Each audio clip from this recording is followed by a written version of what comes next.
Meus amados irmãos, bom dia. Que a graça e a paz do Senhor seja derramada sobre todos nós. Amém? Mais um dia do Senhor, dia que Ele fez para que nós nos alegrássemos nele e que nós, mais uma vez, na expectativa do grande dia, quando nós encontraremos com Ele, e aí será para sempre o estado em que nós entraremos. O domingo serve para nos lembrar que esse grande dia vai chegar e que nós podemos já desfrutar do mantegoso deste dia que Ele nos prometeu. Então, aproveitemos bem esse dia, aproveitemos bem esse momento. Irmãos, o reverendo Bruno está em Goianésia, do Pará, por duas razões. A primeira, nós fomos como comissão executiva do presbitério para conversar com o conselho, com a igreja, para ajudar na resolução de algumas dificuldades da igreja local. E ele ficou lá também para continuar isso, conversando com os irmãos, e com o conselho e com o pastor.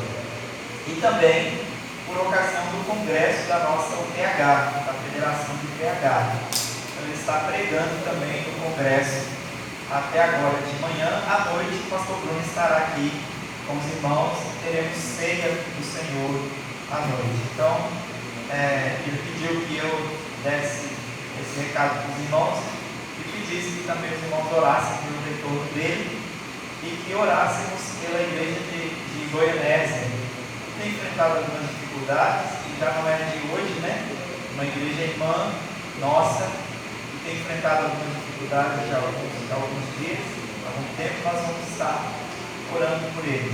Deus seja abençoando os nossos irmãos, fortalecendo-os, esse congresso seja um encorajamento para eles também. Irmãos, vamos continuar o nosso estudo ainda próximo da reforma, do dia da reforma, dia 31, hoje dia 3. Nós vamos encerrar hoje então as nossas exposições a respeito da reforma protestante.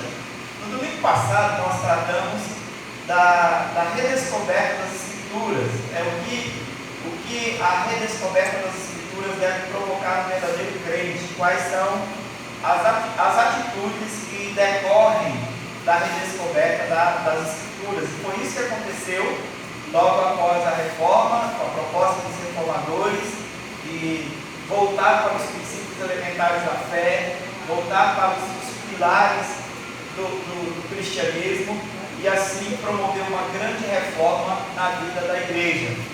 Hoje nós temos a certeza de que a igreja continua precisando ser reformada, porque é uma igreja que continua sendo composta por pecadores que têm a capacidade de corromper princípios, de corromper a verdade, de mal entender as coisas e por isso viver de modo contrário àquilo que as Escrituras prescrevem.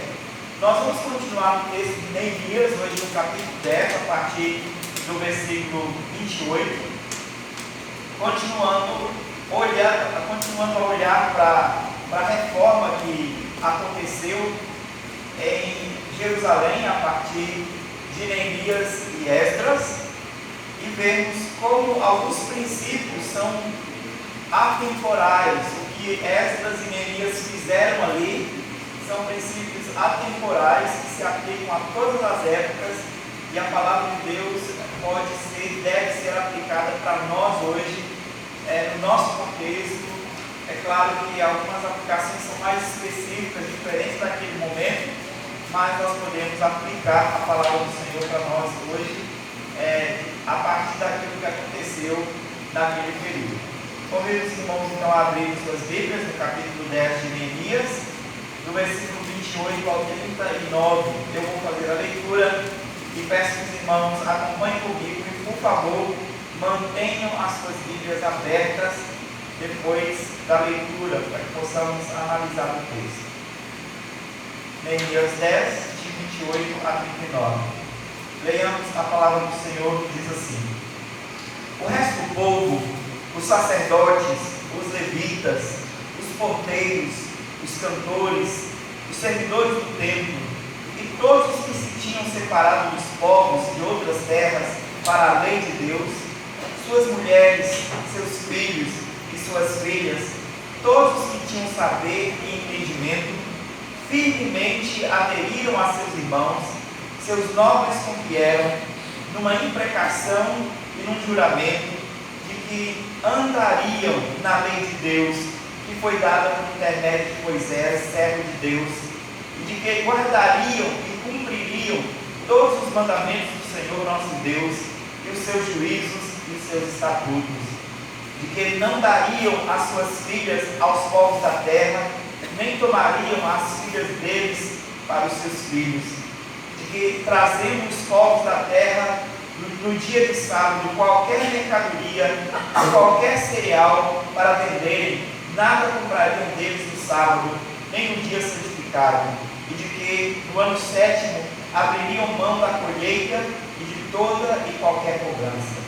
Também sobre nós pusemos preceitos, impondo-nos cada ano a terça parte de um ciclo para o serviço da casa do nosso Deus, e para os pães da proposição, e para a contínua oferta de manjares, e para o contínuo holocausto dos sábados, e nas festas de lua nova, e para as festas fixas, e para as coisas sagradas, e para as ofertas pelo pecado, e para fazer expiação por Israel, e para toda a obra da casa do nosso Deus. Nós, os sacerdotes, os levitas e o povo, deitamos sortes acerca da oferta da lenha que se havia de trazer à casa do nosso Deus, segundo as nossas famílias, a tempos determinados de ano em ano, para se queimar sobre o altar do Senhor nosso Deus, como está na lei, como está escrito na lei. E que também traríamos as primícias da nossa terra, e todas as primícias de todas as árvores frutíferas, de ano em ano, à casa do Senhor. Os primogênitos dos nossos filhos e os do nosso gado, como está escrito na lei, e que os primogênitos das nossas manadas e das nossas ovelhas traríamos à casa do nosso Deus, aos sacerdotes que ministram nela. As primícias da nossa massa, as nossas ofertas, o fruto de toda a árvore, o vinho e o azeite, traríamos aos sacerdotes, à câmara da casa do nosso Deus, os dízimos da nossa terra, aos levitas, para que a eles cumpre, pois a eles cumpre receber os dízimos em todas as cidades onde há lavoura. O sacerdote, filho de Arão, estaria com os levitas quando estes recebessem os dízimos, e os levitas trariam os dízimos nos dízimos à casa do nosso Deus, às câmaras da casa do tesouro, porque aquelas câmaras, os filhos de Israel, os filhos de Levi, devem trazer as ofertas do cereal, do vinho e do azeite, porquanto se acham ali os vasos do santuário, como também os sacerdotes que ministram, e os porteiros, e os cantores, e assim não desampararíamos a casa do nosso Deus. Vamos orar ao nosso Deus mais uma vez. Senhor Deus bendito, graças te damos pela palavra do Senhor. Louvamos ao Pai, porque mais uma vez o Senhor nos dá o privilégio, a oportunidade, de, movidos pelo Teu Espírito e capacitados por Ele, recebermos, ó Pai, o conhecimento da verdade do Senhor, para a nossa instrução, para a nossa edificação, para o nosso bem eterno. Rogamos, ó Pai, que o Senhor seja gracioso mais uma vez, enchendo os nossos corações de fé, mediante, ó Deus, a aplicação da Tua palavra pelo Espírito. Que nós sejamos, ó Deus, mais uma vez encorajados por ela, exortados, corrigidos, que nós possamos honrar o Senhor e glorificar o Seu nome em nossas vidas. No nome de Jesus que rogamos, Pai. Amém. Amém. Meus irmãos, a minha primeira pergunta, a partir do texto e a partir da reforma, é o quanto a reforma protestante afetou a sua vida familiar e os seus compromissos. Você já parou para pensar nisso? O quanto a reforma afetou, modificou a sua vida familiar e os seus compromissos. Talvez você nunca tenha parado para pensar sobre as implicações da reforma, ou não somente da reforma protestante, mas as implicações de uma reforma espiritual na vida familiar e nos compromissos pessoais. Talvez nunca tenha parado para pensar, mas nós precisamos pensar.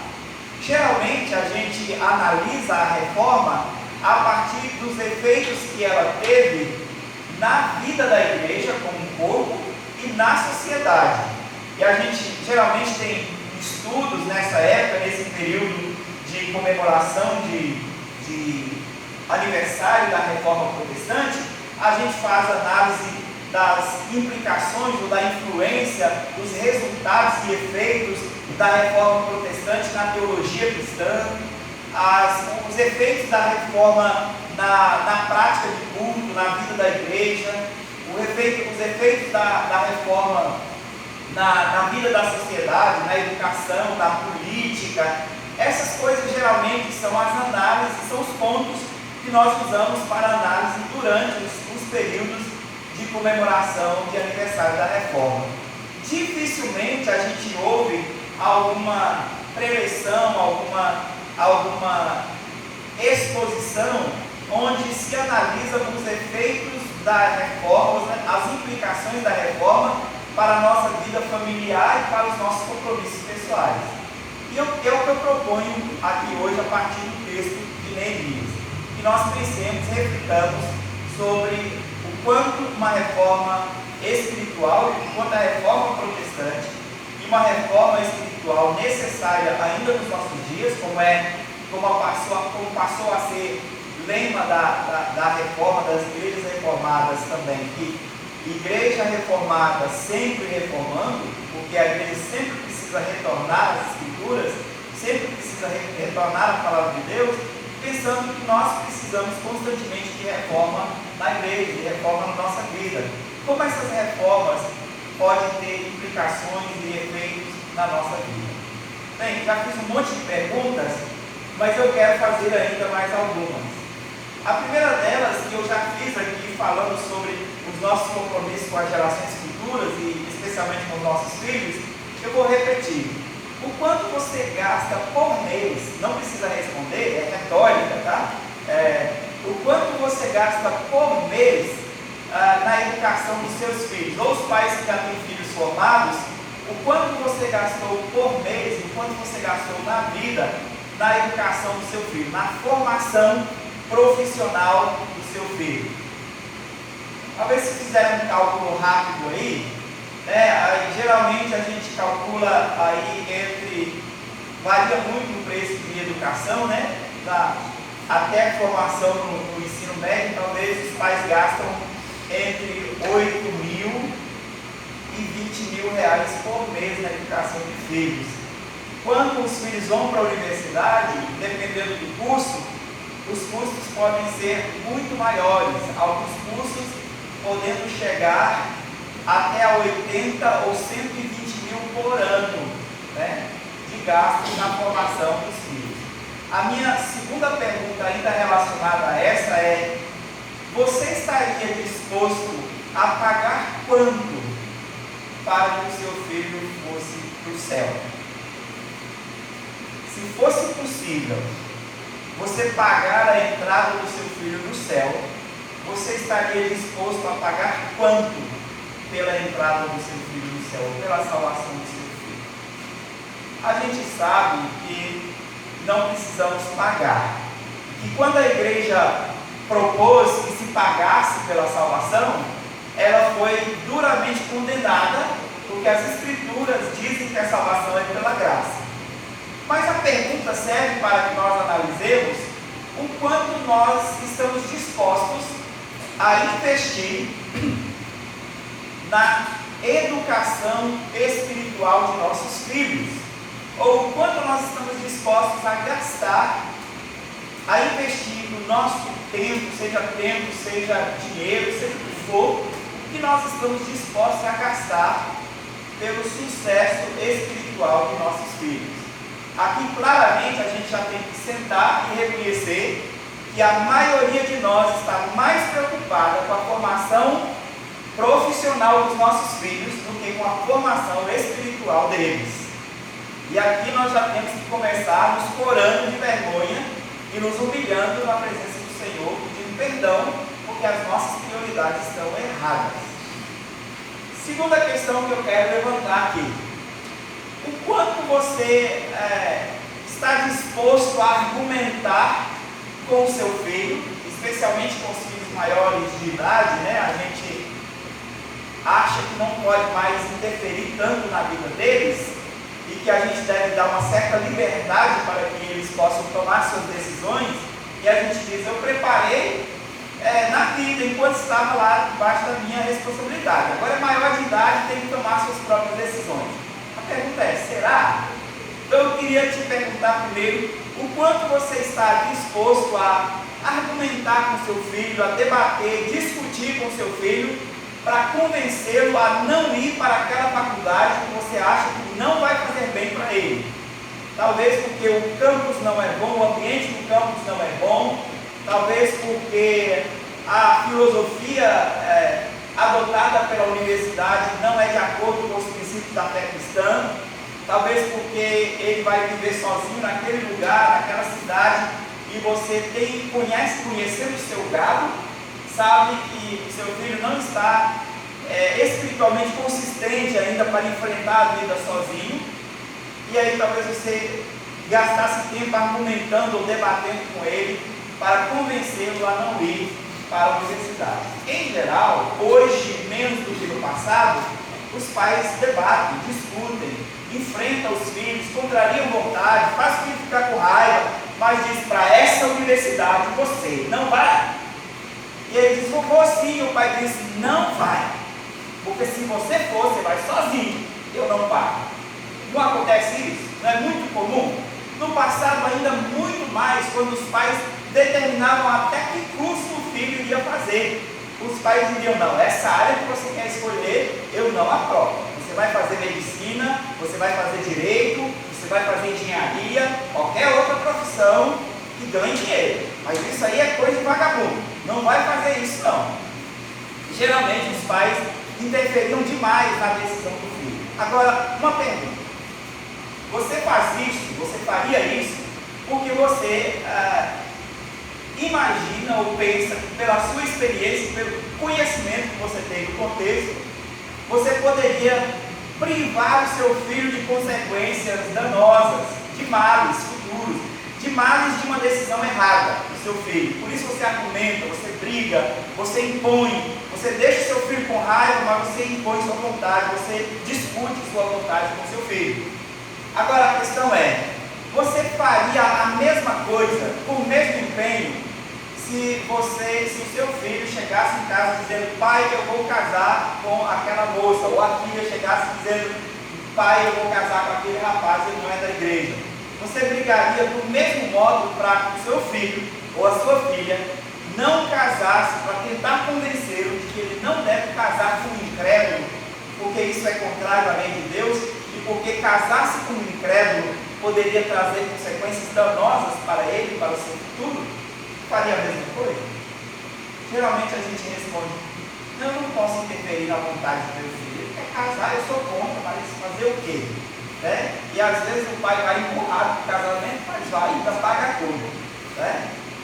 E aí a gente não argumenta com a mesma veemência, porque nós estamos mais preocupados com o sucesso profissional dos nossos filhos do que com o sucesso espiritual dos nossos filhos. Terceira coisa, pergunta demais, né? Já está dando bug aí. A terceira coisa, você estaria disposto, o quanto você estaria disposto a gastar dos seus recursos, da sua renda, do seu patrimônio adquirido ao longo da vida, para que a sua casa fosse reformada e você tivesse um ambiente bem agradável, do jeito que você sonhou na sua casa? Talvez a sua casa foi construída há 20 anos atrás e nunca passou por uma grande reforma, as coisas mudaram, mudou a mobília, mudou os padrões de cores, os padrões de azulejo, de decoração, o piso já não é mais, o piso que você escolheu já não está mais tão na moda, e você está querendo uma casa mais moderna. O quanto você estaria disposto a gastar do seu patrimônio acumulado ou do seu salário, empenhar o seu salário mensal para fazer uma reforma normalmente a gente às vezes até faz reforma sem planejamento. A gente vai fazendo e depois a gente percebe, estourei o cartão, vou ter que parar a reforma um pouquinho, pagar essas contas e recomeçar depois. Mas a gente faz. E a gente remobília a casa, compra móveis novos, faz móveis planejados, muda tudo e a gente não pensa no quanto a gente gastou, o quanto a gente vai gastar. Às vezes faz sem planejamento. A minha pergunta é, você estaria disposto a fazer o mesmo pela casa de Deus? O mesmo pela casa de Deus? E você estaria disposto a tirar além daquilo que você já retira para que as obras de Deus, para que as obras da casa de Deus sejam mantidas e bem mantidas? Você faria isso? Bem, eu quero olhar para as escrituras do texto hoje exatamente 3 áreas que foram profundamente afetadas pela reforma de Neemias e de Esdras, e que a gente vê claramente que essas áreas se aplicam em todas as 3 áreas que eu fiz perguntas para vocês hoje. E vamos olhar como o povo reagiu, o que o povo fez, e qual deveria ser, de fato, a atitude de um cristão hoje, no tempo atual, em relação aos compromissos que ele assume com o retorno às Escrituras. Então, o ponto é, o retorno às Escrituras sempre nos levará a tomar atitudes mais comprometidas com Deus e com o seu reino. Atitudes que refletem o conhecimento da verdade, um compromisso com aquela verdade. Então nós vamos começar pela reforma do lar. Como que a reforma pode mudar o seu lar, a sua vida familiar? Quem tiver perguntas, irmãos, quiser interromper, pode fazer durante a fala, porque esse tema de hoje eu sei que vai mexer com a sua casa, né? Então, a gente tem inquietações, sim.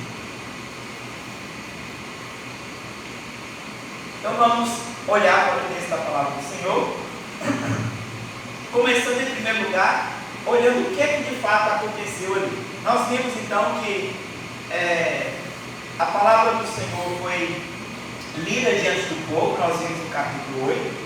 A partir da leitura da palavra do Senhor, da redescoberta da palavra do Senhor, o povo reagiu, teve uma atitude, eles se humilharam, eles se dobraram diante da palavra do Senhor com reverência e eles dispuseram a fazer um compromisso com aquelas verdades que foram aprendidas. No versículo 38 do capítulo 9, nós temos então a descrição de uma reafirmação da aliança, de uma renovação de pacto com Deus. Capítulo 9, versículo 38, diz assim: por causa de tudo isso, estabelecemos aliança fiel e o escrevemos e selaram aos nossos príncipes, os nossos levitas e os nossos sacerdotes. Então eles fizeram uma aliança e eles não acharam que era simplesmente suficiente fazer uma aliança verbal. Eles escreveram a aliança que eles estavam selando naquele dia. Então por causa de tudo isso, estabelecemos a aliança fiel e o escrevemos. Então eles escreveram o compromisso.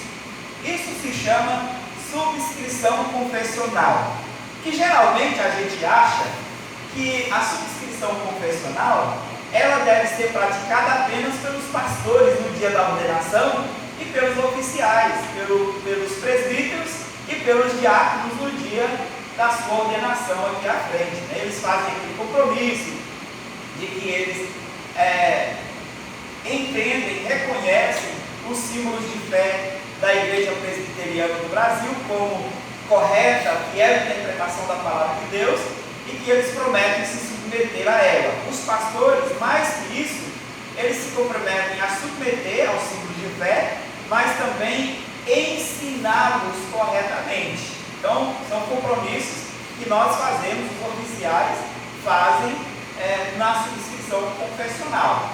E a gente vê aqui que todo o povo fez uma subscrição, todo o povo assinou assinou um compromisso diante de Deus. E certamente os cabeças de família o fizeram, né? Os homens assumiram a responsabilidade de fazer os compromissos, mas a gente percebe que o compromisso se estende para toda a família. Quando a gente lê no capítulo 10, versículo 28, diz aqui, o resto do povo, e aí começa a mencionar quem é esse resto do povo todo. Aí diz, os sacerdotes, os levitas, os porteiros, os cantores, os servidores do templo, todos que tinham separado dos povos de outras terras para a lei de Deus. E aí vem descrevendo como que foi uma questão familiar. Suas mulheres, seus filhos e suas filhas. Todos os que tinham saber e entendimento estavam ali naquele momento para confirmar aquela subscrição de fé que eles estavam fazendo. É isso que cremos e é assim que viveremos. Foi isso que eles disseram naquele dia. E é isso que cremos e assim viveremos. Nós afirmamos e repetimos diversas vezes que a Bíblia é a nossa única regra de fé e prática. Quando nós afirmamos assim, o que nós estamos dizendo é como o povo disse naquele dia. Como se com a Bíblia na mão, nós disséssemos assim, é isso que cremos e assim viveremos. Nós cremos nas Escrituras, cremos na Palavra de Deus e viveremos de acordo com ela. O compromisso aqui foi assumido por cada membro da família e foi confirmado por todos os que tinham entendimento. Então até a criança menor que tinha compreensão para poder confirmar aquilo, deu o amém naquele dia. E eu imagino a congregação de Israel toda de pé, diante de Neemias e Esdras, e eles então, depois de terem assinado, os cabeças de família terem assinado aquela subscrição, aquela confissão de fé, eles então, lendo aquela subscrição, lendo aquele texto, e todo o povo, até as crianças pequenas que conseguiam entender o que estava acontecendo, dizendo o amém. Assim como nós fazemos no dia de profissão de fé aqui na igreja, né? Quando os nossos irmãos respondem as perguntas confessionais, e a igreja responde, e o pastor Bruno faz questão de enfatizar, e a igreja responda com um sonoro amém, porque é um compromisso dos que estão sendo ouvidos ou que estão fazendo a sua profissão de fé, mas é um compromisso da igreja também que está recebendo esses irmãos. E logo depois a própria igreja faz o comprometimento, e esse comprometimento é confirmado com um amém da igreja. Então eu consigo até visualizar toda a congregação de Israel naquele momento dizendo o amém, dizendo assim cremos e assim viveremos. Foi isso que o povo fez. E moveu todos, inclusive as crianças pequenas, as mulheres, os filhos e as filhas, todos os que tinham algum entendimento estavam ali. Bem, por isso nós devemos então entender que a reforma deve afetar diretamente a nossa vida familiar, o modo como nós entendemos, recebemos, cremos e praticamos a palavra de Deus dentro de nossas casas, dentro de nossas famílias, de nosso ambiente familiar. Aqui a gente vê que o primeiro compromisso foi exigido do povo e que esse compromisso foi feito de modo familiar. Ou seja, as famílias do povo de Deus entenderam que aquele era um compromisso que cada família deveria assumir, e por isso eles assumiram como uma unidade. E aí aqui eu vou mais além um pouco, tentando imaginar como talvez tenha sido naquele dia, e eu consigo talvez até visualizar o que deve ter acontecido. Eu consigo imaginar os pais com seus filhos todos juntos, toda a multidão, mas em cada lugar a multidão era formada de famílias. Estavam ali os pais, os filhos e as filhas em pé, diante dos sacerdotes, para fazer aqueles compromissos, né? Talvez se fosse os nossos dias, estávamos lá todo mundo com a mão no ombro do outro, atentos, ouvindo o compromisso e fazendo um compromisso diante de Deus. Isso é simbólico, talvez ela só uma figura, só uma imagem para que vocês possam imaginar como talvez possa ter sido, mas é uma figura que nos ajuda a afirmar o modo como deveríamos fazer os nossos compromissos de fé. Os pais devem conduzir os seus filhos, ainda que os filhos estejam nesses compromissos de bico torcido. Ainda que, porque nós, os pais, somos responsáveis por ele. Vai de bico torcido, mas vai. Vai de cara feia, mas vai. Porque eu e a minha casa faremos esse compromisso. Preste atenção numa coisa.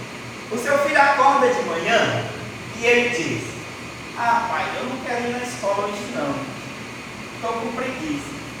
Pois vai levantar agora, vai tomar um banho, jogar essa preguiça no ralo e veste o seu uniforme rápido que nós já vamos sair. Não vou. Vai sim. Não vou. Já tira logo o cinto, dá umas boas sentadas. Não vai? Vai agora. E manda o menino tomar banho e preparar para a escola. Você não deixa o seu filho perder um dia de aula porque ele não quer ir. Não deixa perder um dia de aula por preguiça. Mas aí na hora de ir para a igreja, ele diz: pai, não estou aqui na igreja hoje não. Está tudo bem, fica em casa. Aí chega na igreja: cadê o seu filho? Ah, pastor, estava em 15 hoje. Olha, eu estou tendo dificuldade, porque a gente está na hora do culto, a gente chama o pai para a igreja e diz que não quer ir.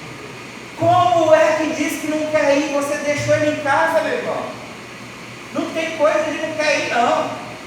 Às vezes a gente pensa que, porque é para a igreja, não pode ir obrigado, tem que ir de coração, tem que ir de boa vontade, não pode se enviar a Deus obrigado.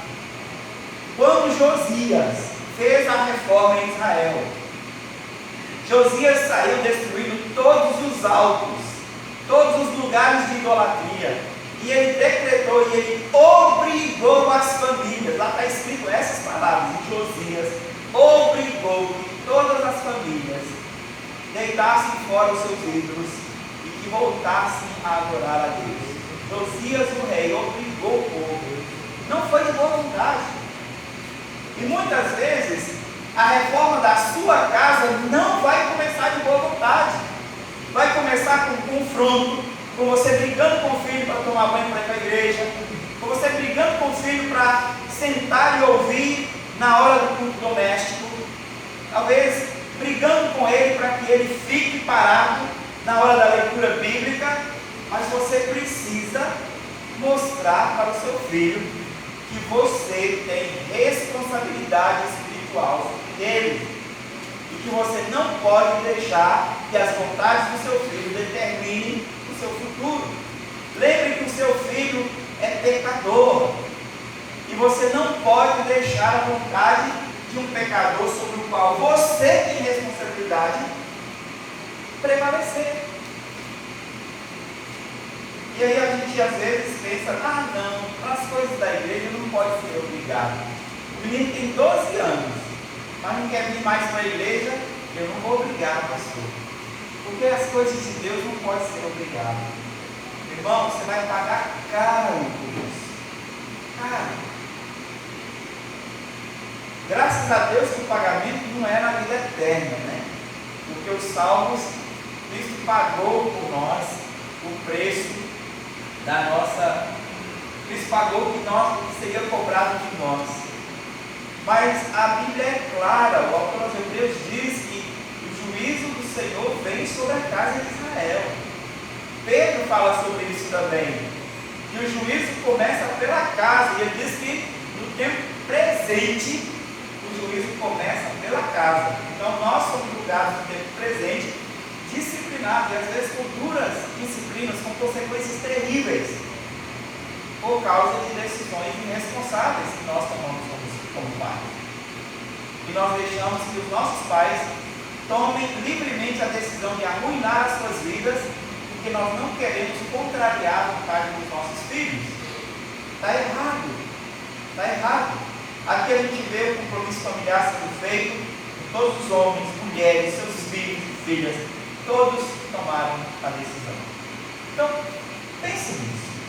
O que você está fazendo com o destino dos seus filhos, com o futuro dos seus filhos?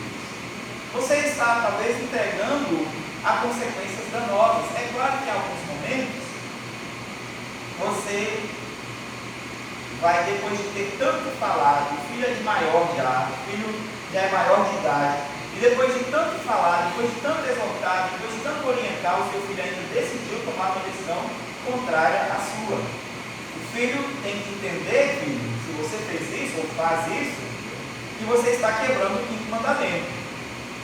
Se o seu pai não está exigindo de você nada que é contrário à lei de Deus, mas que a exigência do seu pai é legítima, e por preocupação e zelo espiritual pela sua vida, pelas consequências que você pode sofrer, e você não atende à voz dos seus pais, você está quebrando o quinto mandamento. Você está desobedecendo a lei do Senhor.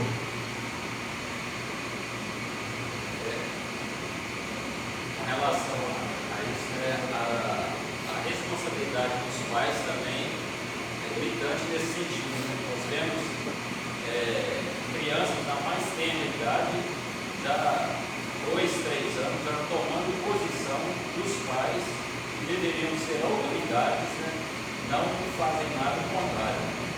A gente sabe que a educação das crianças nossas começa em casa. Aí quando a gente chega na igreja, a gente vê que em casa nós não estamos educando os nossos filhos, porque os nossos filhos não se comportam na igreja, e a gente sabe que isso é reflexo em casa.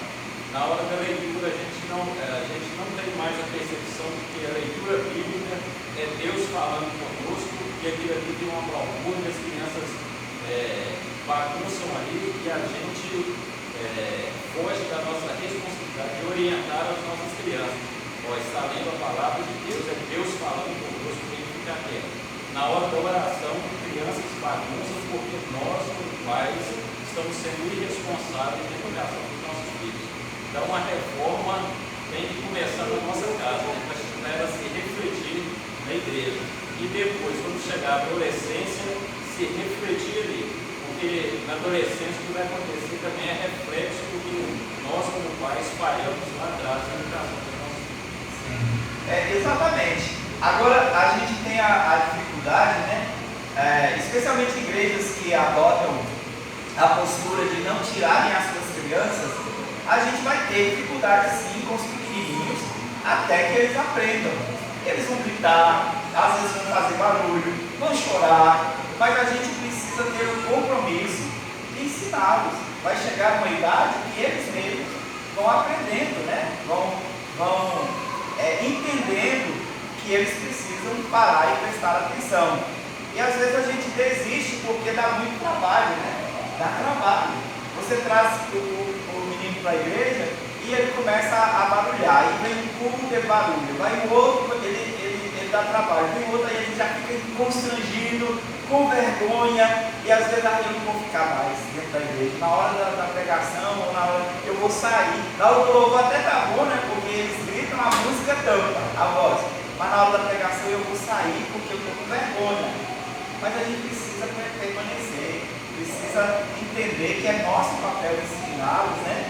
E que eles não entenderam ainda porque são pequenininhos, né? Mas que eles um dia vão chegar a entender, e é nosso compromisso de ensiná-los a valorizar o culto, a entender, a aplicar, né, a palavra de Deus. É maravilhoso ter igreja cheia de criança, né?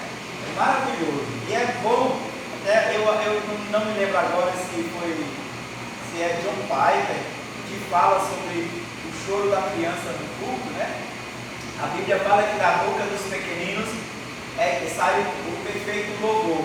A gente fala, como é que criança louva? Criança só sabe chorar, né? Na hora de mamar ele chora, na hora de que está incomodando ele chora, ele reclama.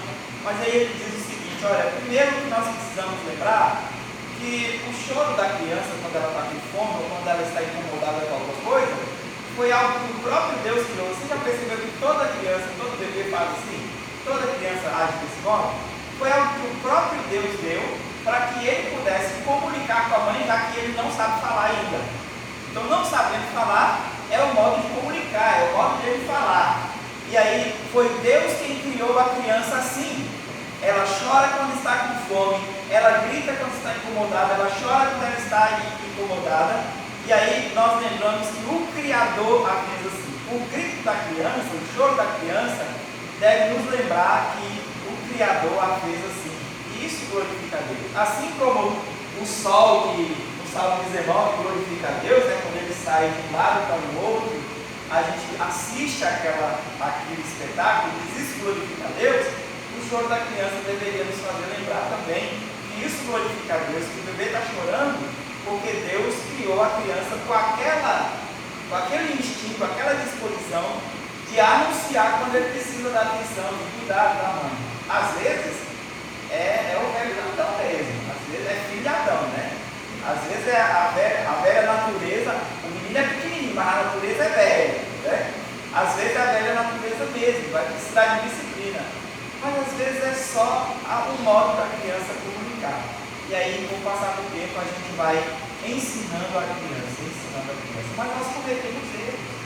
Nós cometemos erros quando nós deixamos que a vontade da criança pequena prevaleça. E ele vai crescendo, achando que a vontade dele pode prevalecer. E nós ficamos com medo de orientar os nossos filhos, de impor decisões sobre os nossos filhos. E a gente deixa que os nossos filhos se percam. Sabe onde é que nós começamos a errar? Quando a gente chega para a menina de 3 anos, coloca um monte de vestido na frente dela e fala: qual que você quer vestido, menina? Nós começamos errando. Uma menina de 3 anos não tem que decidir o que ela quer vestir. A mãe vai lá e pega e dá. A mãe pega e veste. A gente começa errando aí. Eu acho que a gente deveria gravar o dia do batismo aqui na igreja presbiteriana. Se a gente gravasse, a gente não esqueceria, né? Exatamente. E o pastor fala: você promete educar o seu filho, ensinar a lei para que ele possa ler as escrituras. Aí quando sai do batismo, a gente esquece isso. A gente só ensina o nosso filho a ler para ele saber matemática, geografia, história e a Bíblia. A gente ensina para ele ser bem-sucedido, só. Bem-sucedido. Na Bíblia. Ok, irmãos. Continuando então, a gente deve refletir como nós estamos conduzindo os nossos filhos, desde a primeira idade, desde a primeira infância, mas até que sejam velhos. Não existe essa, e aqui vai um recado para os pais e um recado para os filhos. Não existe essa de que completou 18 anos, não precisa mais guardar o 5º mandamento. Não pode pensar que completou 18 anos, não precisa mais submeter as suas decisões, especialmente as decisões importantes, à vontade dos seus pais. Honre os seus pais. Honre os seus pais. E eu acho que eu já falei e repito aqui diversas vezes. As 2 fases que os filhos mais desonram os pais: quando eles completam 18 anos e acham que eles mandam na própria vida, e aí eles, só depois que quebram a cara um bocado de vez, é que eles voltam e dizem: ô pai, eu devia ter te ouvido. O que a senhora acha? O que a senhora acha, mãe, dessa decisão? O que eu faço aqui? Depois de ter quebrado a cara. E a segunda fase em que os filhos mais pecam na quebra do 5º mandamento é quando os pais envelhecem. E eles não cuidam dos pais, eles não lembram que da mesma forma que os pais cuidaram deles quando eles eram bebês, vai chegar uma fase que talvez eles vão ter que cuidar dos pais como bebês.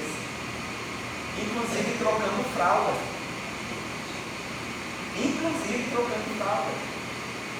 E aí o que a gente prefere? Pegar, colocar numa casa, num abrigo, ou pagar um profissional para fazer isso. E de fato, se você pode, isso é honrar também. Mas você não pode confiar na mão de um profissional para fazer isso e simplesmente ignorar, ser indiferente à situação dos seus pais. Nós precisamos cuidar dos nossos pais na velhice. E isso é guardar o 5º mandamento. Então, o compromisso com as escrituras vai fazer essas modificações, vai ter essas implicações na vida familiar. A família toda tomando compromisso, os pais entendendo que eles têm compromisso na formação dos filhos e nas decisões dos filhos para a vida toda. E os filhos entendendo que eles devem honrar os seus pais, que eles devem honrar a fé dos seus pais, que eles devem, agora mesmo crescidos, que eles não andam mais na sombra da fé dos pais, eles já andam pela sua própria fé, eles já têm um entendimento próprio para fazer isso, mas que eles têm que entender que ainda assim eles devem honrar a fé em Deus juntamente com seus pais, juntamente com as famílias. E aí criar uma tradição familiar de dedicação à palavra de Deus, manter uma tradição familiar de reverência, de compromisso com a palavra de Deus, com a igreja, não é fácil, mas nós temos que lutar por isso. No passado isso era muito forte, e aí hoje, com o desfacelamento da sociedade, das famílias, nós já não importamos mais com isso. Os encontros de família cristã eram famosos, né? Algumas famílias ainda fazem isso, reúnem uma vez por ano.